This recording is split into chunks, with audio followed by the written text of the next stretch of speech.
I'm a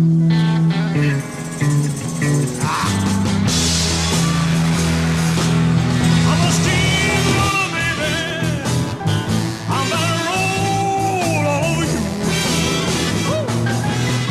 I'm a napalm bomb, guaranteed to blow your mind. Yeah. What's up, guys? So on February 25th, 1961, Elvis held 2 benefit shows for local charities in Memphis at Ellis Auditorium. Prior to the first show at 3:30, Elvis held a press conference, a very rare press conference, after luncheon, and Elvis answered a question I had always wondered. Let me play for you the question and the answer, and then we'll talk about what we actually think about this strategy. King Creole. Elvis, why aren't you on TV more? What am I hitting you?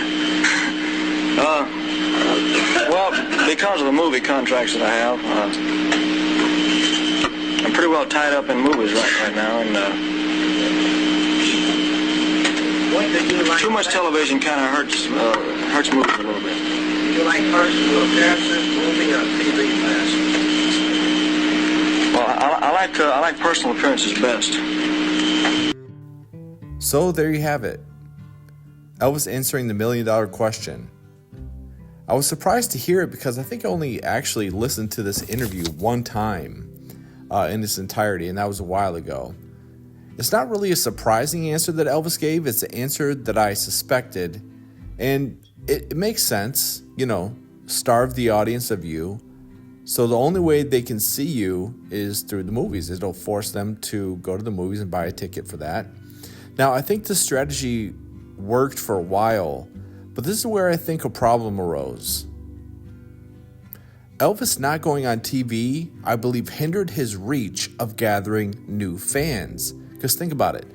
A TV appearance reaches fans and non-Elvis fans alike. See, only Elvis fans went to Elvis movies. And the problem arose in the mid-60s when his movies and soundtracks became, so poor that the only instrument Elvis had to gain new fans was the radio, and that wasn't working out too well because the song quality suffered so much because he was only releasing the soundtracks, no quality studio albums for the most part. And by the mid-60s, there was so much competition, with a new sound and new bands like the Beatles and Rolling Stones, and Motown was super big.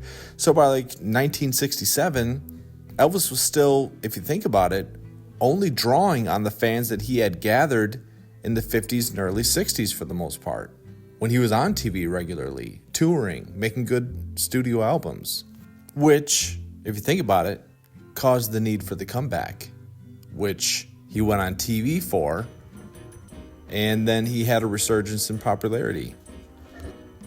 I think Elvis would have been much better off in the 60s keeping the successful formula of the 50s, which was, in the 50s, he made a few TV appearances a year, a couple of Ed Sullivans, that kind of thing. He still toured, and not only released soundtracks, but high-quality studio albums.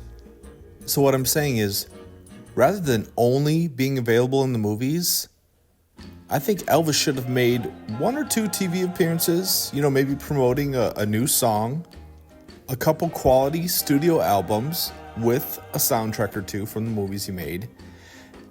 And Elvis would have stayed strong throughout the 60s. Because, if you remember the movie A Hard Day's Night by the Beatles, that was a corny movie. Hello, grandfather. Hello.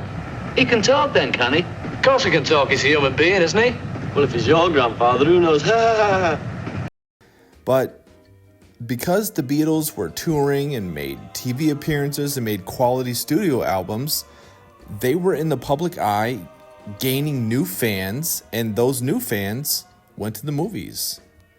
Elvis's fans kind of dried up. Just the very hardcore fans went to the movies and bought the soundtracks by 66, 67. So those are my thoughts. That's what comes to my head when I hear Elvis answer that question and when I analyze that decision by Parker. And keep in mind, Elvis went along with it. So what are your thoughts? I'd be interested to hear in the comments. Talk to you next time.